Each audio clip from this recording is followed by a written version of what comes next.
Hi, I'm Linz. Welcome to Becoming Everwell, a channel where we talk about the ongoing journey of becoming. I'm a former high school English teacher who believes that an education extends far beyond academics, and I write stories that highlight life-learning moments of clarity that come about in daily life.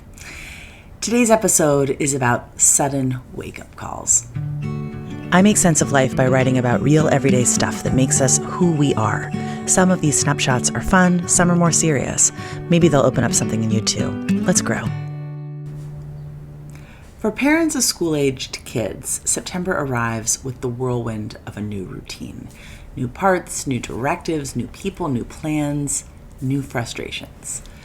Early September is as hopeful as it is exhausting.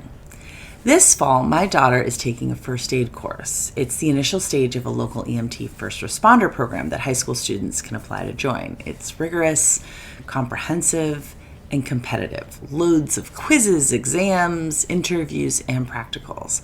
And at a few junctures on the applicant's timeline, the candidate pool narrows. Kind of like the college application process. There will be awesome qualified kids who won't make the cut. She doesn't yet know her fate, but she's bravely put herself into the mix of being considered. Also, she's discovered that the first aid content that she's learning matters to her. She loves the course. So by default, her experience matters to me. A few weeks in, we've learned that the class may or may not end at the posted time. Essentially, we, her parental drivers, need to be prepared to retrieve her upon receiving her text message, "I'm ready." My role as her primary transporter is not complicated, but seeing that she's applying to be part of an emergency response team, I think I subconsciously expect myself to pick her up with the urgency of an ambulance driver. And that's why a few Saturdays ago, after a morning where our driveway had been packed with work trucks for various household needs, and just as it began pouring rain, when I received her "I'm ready" text, I felt in a silent, frenzied way that I must expeditiously insert myself into the rainstorm without a raincoat and whittle my way out of a tight parked-in position in the driveway with a 17-point turn rather than asking anyone for the help of moving their cars. "I've got this," I probably said to myself. "These obstacles are handleable." And I was making progress. I was inches away from a masterful feat of calculated maneuvering, just a few backs and forths, and I'd be on my way. But amidst my inner chaos, feeling rushed, being caught in a storm's frenzy, being under the delusion that I was in an emergency situation, I thought my car was in drive when it was in reverse, and I collided with my husband's parked car in our driveway. I heard the crunch, and a rush of dread overcame me. I got out to find a shattered taillight, a screwy bumper, pieces of my car on the pavement, dents in both of our cars. And all I could process was my stupidity and the wasted money of now having to deal with this entirely preventable accident. Suddenly soaked from the pouring rain, I yelled loudly.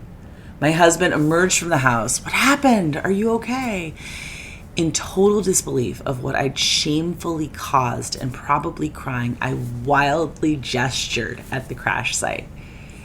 He wasn't thrilled, understandably, but here's what he said. "Why didn't you ask me to move my car?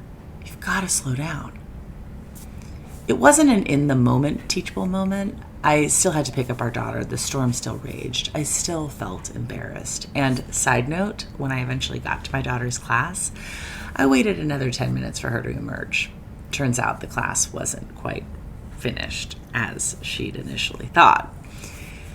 We recovered from this fender bender. We were able to laugh about it by evening's fall. But I put off taking my car to the shop for over a week because it drove fine despite its new blemished back end. And I didn't want to face the financial impact. But after my husband ordered a replacement taillight on Amazon for $24, something I hadn't previously known was an option when it comes to car repair, I called our local auto shop for a repair estimate.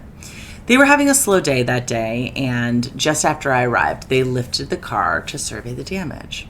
I settled into the lobby, expecting a hearty wait. Within 5 minutes, I kid you not, he came back and said it was all fixed. "Excuse me? what? I was shocked. It seemed impossible. To them, it was an easy fix. No biggie. They charged me $20.